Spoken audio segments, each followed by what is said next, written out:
கடைசியா ஒரே ஒரு விஷயம், லைஃப்ல நீங்க முன்னேறணும் அப்படின்னா நண்பர்கள் இருக்காங்களோ இல்லையோ, வலுவான எதிரிகள் இருக்கணும்.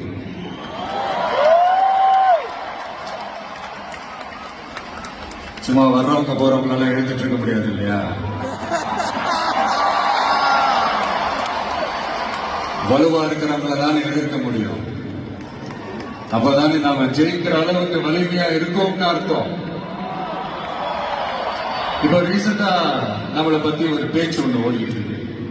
விஜய் என்ன தனியா வருவாரா அண்ணியா வருவாரா? நம்ம எப்பங்க தனியா இருந்திருக்கிறோம்? 33 வருஷமா உங்களோட தானே இருக்கிறோம், மக்களோட தானே இருக்கிறோம். அப்ப அது ஒரு மிகப்பெரிய ஒரு அணி தானே. அது எப்படி தனின்னு சொல்ல முடியும்? இப்ப கூட பாருங்க, தனியா அணியா விளக்கமா சொல்ல மாட்டேங்கிறாருன்னு எனக்கு தோணும். சஸ்பென்ஸ் ஒன்று இருந்தா தானே கேட்டு இருக்கும்.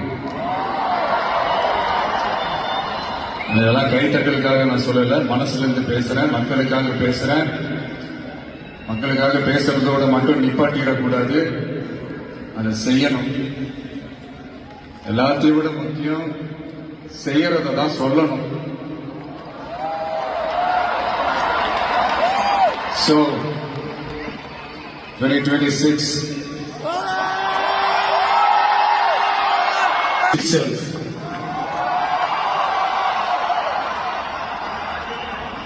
Let's be prepared to embrace it for the people.